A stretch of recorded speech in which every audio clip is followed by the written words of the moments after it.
What's up, everybody? I might have to start a playlist on white people's history because really the way ancient history goes is we're getting the history from right here. And everything outside of that is just mythology. Carthage down here was a full fledged city like 800 years before Rome was founded. And they keep finding more and more of, quote, Roman Britain history up in England. And I read a book from like the early 1900s and it had one paragraph on Britain. It was like one paragraph on a Druidish queen. And now they found hundreds of Roman sites all throughout England. And the way I look at this is today you've got soccer stadiums in France and Spain and North America, but that doesn't mean that they're all the same people. It just means everybody in the modern world has soccer stadiums. So just because you have a Roman style villa in Britain doesn't necessarily mean they're Romans. Another weird thing is it was supposed to be Roman Britain for like 400 years, and we've got hardly any stories out of that. I mean, 400 years is a long, long time, incomprehensible to us. That's like Mayflower to now. Our ancient history comes to us through the Italian Renaissance, financed by rich, powerful philanthropists like Cosimo de' Medici. So, of course, Rome was the center of the ancient world. And somehow the toga managed to stay in style for 1,000 years. What I've been reading lately seems like tales like King Arthur and the Trojan War are actual real history. What I just learned about Gog and Magog makes me think that it's intentionally been changed. If you've ever heard of this, then you probably heard the same thing that I've heard 100 times, is that this is referring to the North and Russia, but it's still a bit of a mystery left up to interpretation. But you probably never heard anything about what I'm about to tell you. So let's start from the beginning, and this is what we've all heard 100 times. So first, Magog is mentioned in Genesis as one of the sons of Japheth, which is one of the three sons of Noah. And then in Ezekiel, here it says Gog is also named as what would appear to be a close relative of Magog, possibly even a brother. And I've also heard it that Gog is from Magog, so it's a person and a place. And then in Revelation, Gog and Magog are in the four quarters of the earth, and Satan is to gather them together for battle, the number of whom is as the sand of the sea. So basically, they're supposed to gather and command all of the demonic forces, I guess. They're even in Islam as Yajus and Majus, two powerful corrupt forces that will ravage the earth before the end of the world. And then sometimes Gog Magog is portrayed as a single giant or Nephilim. So it's kind of all over the place. It's who you ask.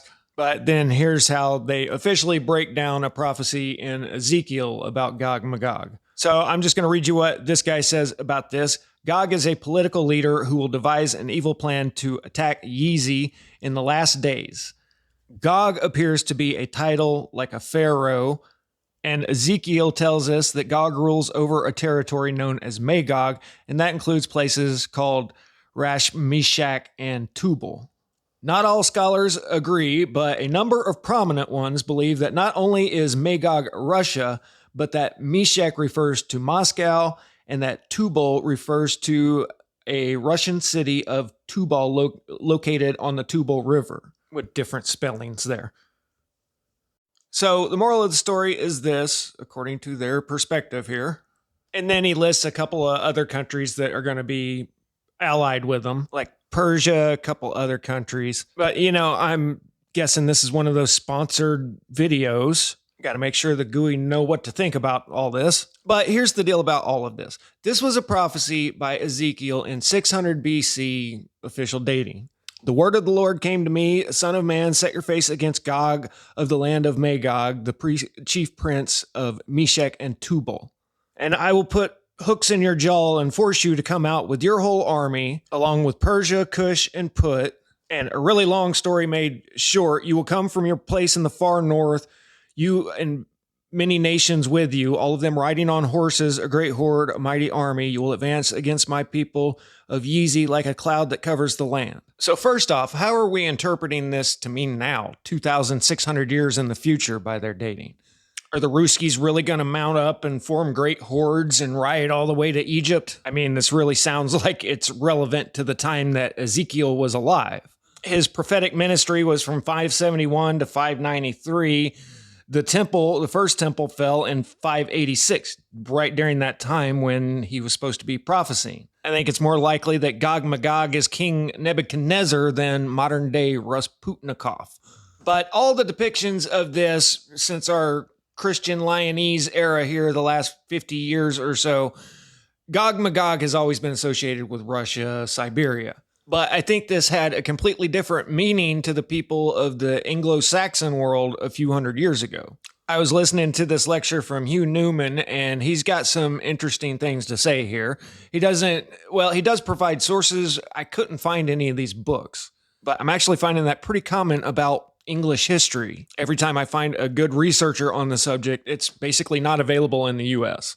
I know some of you guys live over there and know British history way better than me, but I'm doing my best to catch up here. So he says, originally the island was called Merlin's Precinct. I've come across quite a few researchers lately that all say Merlin, King Arthur were real. It's just the stories got mythologized with time.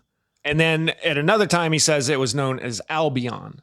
In the Chronicles of England, Scotland, and Ireland by Raphael Holland, he describes a legendary prehistoric giant called Albion who made his way to the island after being banished from his homeland in Greece.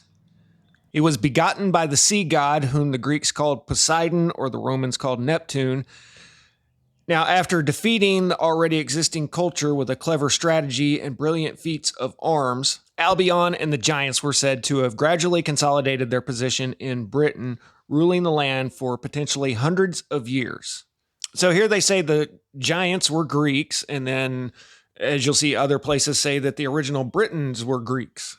And I swear this is getting back to Gog Magog. I'm just working our way up to that point. But according to legend, Albion went down to the south of France to a place called Gou, and they have found giant skeletons in this area. And he was there to help his army defeat Hercules. This was apparently the last of the 10 labors of Hercules, and what it was to fetch a unique herd of cattle. They came under attack by Hercules, and the Ligurian tried to take the cattle away. Albion had warning from Poseidon and arrived to help, but Hercules summoned his father Zeus, and showers of stones fell from the sky, and these were used as weapons against Albion. So again, a cosmic catastrophe reference here. William Blake saw to it that Albion was a key symbol in the spiritual nature of Britain, as the Druid and megalithic sites were being dismissed by the new Christian uprising. Okay, so this is what got my attention. Britain used to be called Albion, an island full of giants named after their head giant that first founded a kingdom there. And I remembered from all of the old maps in the 1600s, they were calling California New Albion. And that just kind of tells you that this story was well known in their time. Some maps even had the word gigantes, which is giants, on there. And if you haven't heard, they actually found giants on Catalina Island. I couldn't find this documentary, but an article about the documentary says that they not only found giant skeletons, but also prehistoric stone circles there. These giants were red and blonde-haired. In 1913, German naturalist Dr. Furstenan unearthed an 8-foot skeleton with artifacts such as mortar and pestles and arrowheads on Catalina. He was told of a legend while in Mexico of a giant and noble race that lived on the island that existed long before the white man and had since vanished. What we're looking at here is a confirmed photo of Ralph Glidden. It's not AI. But the official take on this is that these reports are apocryphal, meaning people think it's true, but it's not. For example, there's a historic photo of Glidden in the background and the burial in the foreground, merely creating an illusion that the skeleton is somehow a giant. So this is just an optical illusion, nothing to see here. So I made 2 lines that are the same length, and assuming that Glidden is somewhere 5'6" to 6 foot, then I would say that that skeleton is 7 to 9 feet. The torso alone, if straightened out, is almost as tall as Glidden is. So it seems appropriate that they were calling this area New Albion. They usually name places after people or things that everybody knows. So now let's start connecting some dots. Way back in the day, Britain was settled by a giant named Albion that was the son of Poseidon and a Greek woman. So he was either capable of sailing there, or this was so long ago that England was still connected to mainland Europe. But if they were capable of sailing there, then they were possibly capable of sailing to the Americas, which kind of explains all of the red-haired giants in America. Kind of like I covered a couple videos ago where Welsh Prince Madoc probably sailed to the Americas hundreds of years before Columbus. So it could be that they were ran off of the continent of Europe, they fled to the British Isles, and then when people started showing up there, they fled all the way to America. Okay, so now back to Gog and Magog. The giants ruled this island for 600 years. Some people say 6,000 years. And once again, academia says this is purely apocryphal, but I've now heard like 5 researchers in a row say that Britain was founded by Brutus of Troy after the Trojan War.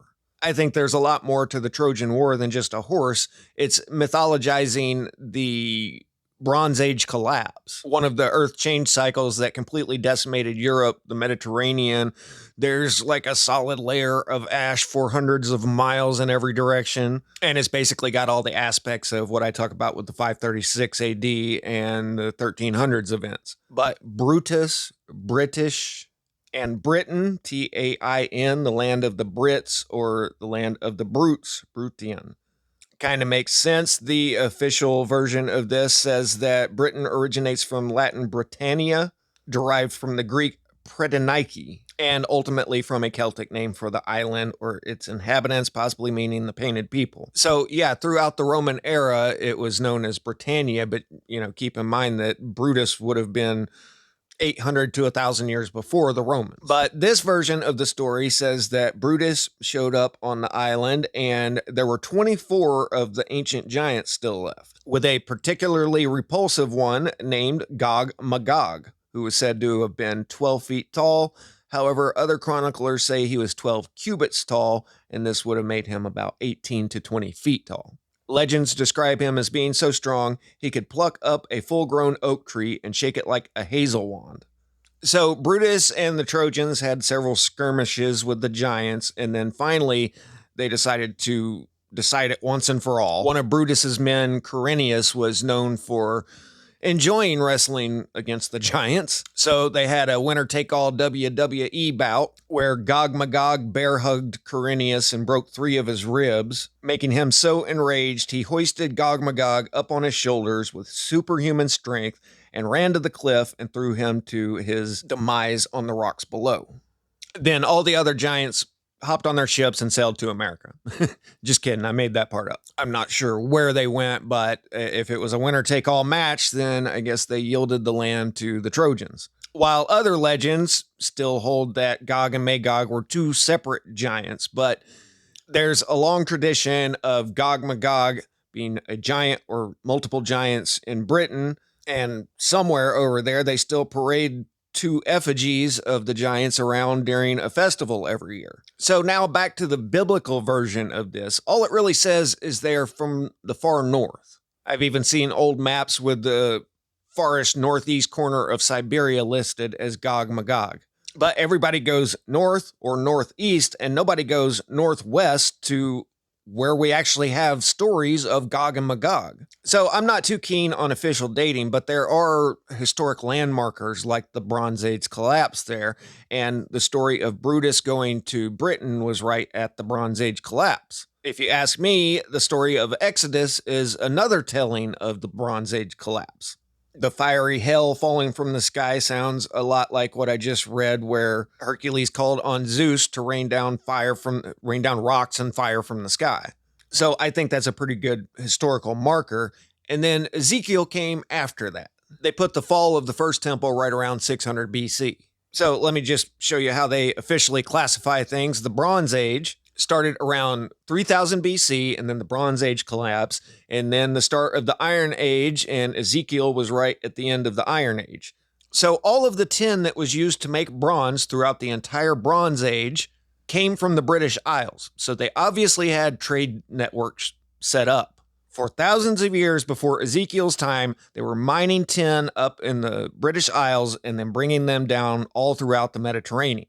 So now let's go back to the book of Ezekiel and his prophecy. Son of man, set your face against Gog of the land of Magog, the chief prince of Meshech and Tubal, and prophesy.